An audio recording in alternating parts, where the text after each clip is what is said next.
பார்த்துக் கொண்டிருப்பது தாமரை தமிழ் நியூஸ்.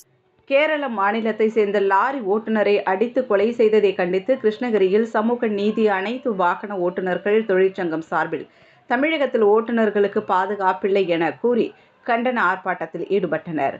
கிருஷ்ணகிரி அடுத்த சுபைதார்மேடு என்ற பகுதியில் கடந்த 29ஆம் தேதி கேரள மாநிலத்தை சேர்ந்த ஓட்டுநரை கல்லூரி மாணவர்கள் அடித்து கொன்ற சம்பவத்தை கண்டித்தும், தமிழகத்தில் ஓட்டுநர்களுக்கு உரிய பாதுகாப்பு வழங்க வலியுறுத்தியும், ஓட்டுநர்களை பணி பாதுகாப்பு சட்டத்தின் கீழ் கொண்டு வர வலியுறுத்தியும், கொலையாளிகளை குண்டர் சட்டத்தில் கைது செய்ய வேண்டும் என்று கோரி கிருஷ்ணகிரி புதிய பேருந்து நிலையம் அருகே அண்ணா சிலை எதிரே சமூக நீதி அனைத்து வாகன ஓட்டுநர்கள் தொழிற்சங்கம் சார்பில் கண்டன ஆர்ப்பாட்டம் நடைபெற்றது.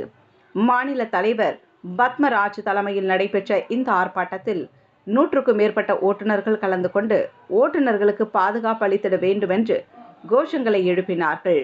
மேலும் இந்தியாவில் உள்ள அனைத்து லாரி ஓட்டுநர்களுக்கும் பணி பாதுகாப்பு வழங்க வேண்டும், லாரி ஓட்டுநர்களை பணி பாதுகாப்பு சட்டத்தின் கீழ் கொண்டு வர வேண்டும் என்பதை வலியுறுத்தி நடத்தப்பட்ட இந்த கண்டன ஆர்ப்பாட்டத்தில் மாவட்ட துணைத் தலைவர் முனுசாமி உள்ளிட்ட 100க்கும் மேற்பட்டவர்கள் ஓட்டுநர்கள் கலந்து கொண்டனர். இந்த கூட்டம் பத்தாது, இந்த படம் வேணுமா இன்னும் கொஞ்சம் வேணுமான்ற மாதிரி நம்ம ஒன்று திரண்டு இந்த கண்டன